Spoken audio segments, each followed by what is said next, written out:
The Minion Prince charge was always risky, but has it become a bit more safe and reliable with the metal pants?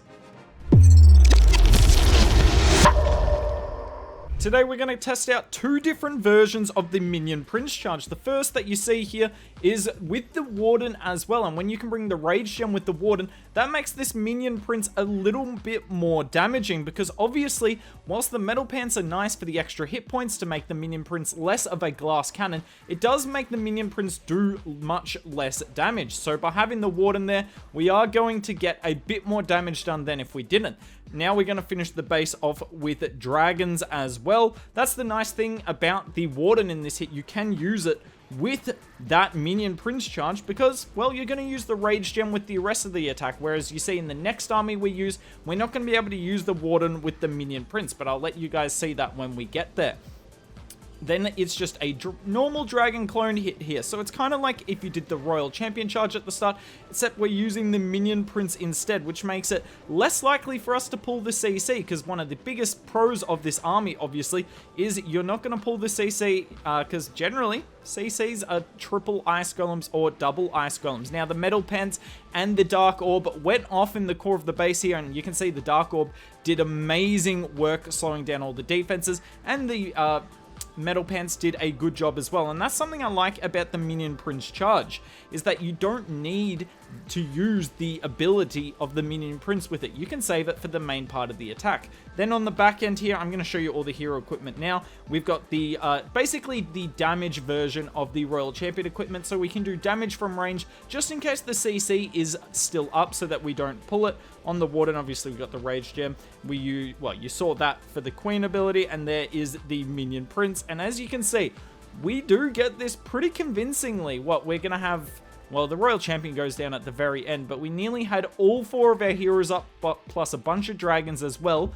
Will this work with Root Riders? So all of you for the longest time have been telling me, and I still kind of don't believe it, but so many of you have said it that I have to believe it, that the Minion Prince is really good with Root Rider spam, because the Minion Prince not only protects the healers, but does a lot of damage output, and, the Dark Orb ability is really nice in the core of the base. So I said, well, let's find out here. So we got the Minion Prince charge. We used, I bring 4 rocket balloons with this army so that you can go looking for any seeking air mines in the area. Now, I was trying to activate the Rage Tower there. Unfortunately, we don't. Now, we pulled the Baby Dragon out here. I kind of mess around killing the Baby Dragon.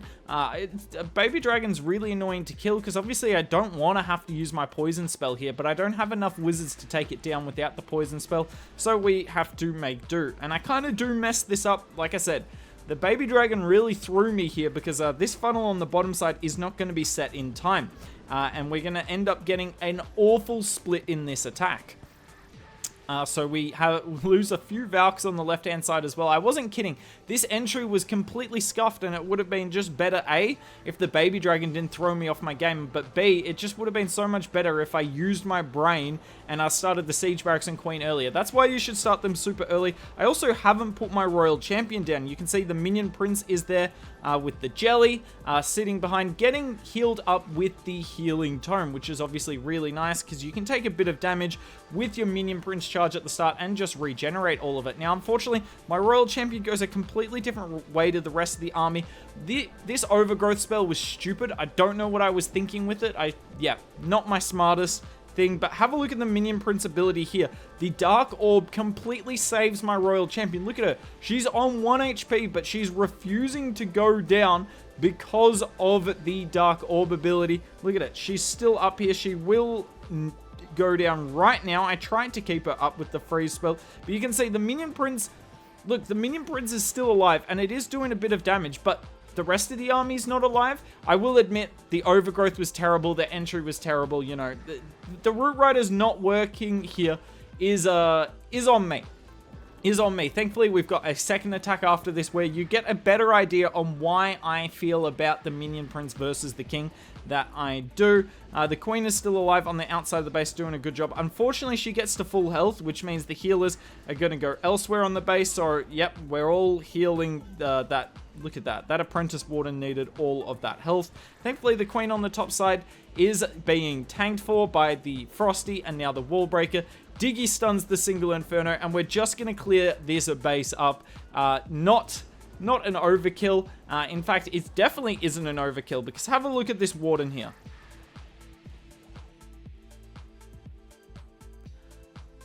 No matter how many times you see in the update sneak peeks, makes Warden less likely to shoot walls, he still shoots walls. This hit here really solidified my thoughts on both the Minion Prince charge and the Minion Prince with Root Rider spam. So we're doing the Minion Prince charge here. I wanted to get this long attack Archer Tower down. Unfortunately, I placed my Minion Prince really badly, and yeah, the Minion Prince is going to go to the left instead of to the right, so not my greatest moment there. Now, in terms of the Minion Prince charge, I was just doing it for this just to see if it was cool, because obviously, you know, Minion Prince topical now with the new hero equipment. I was curious to see if it is in fact good. Would I recommend it? No, particularly if you've got the Electro Boots and the Fox, or even just the Phoenix.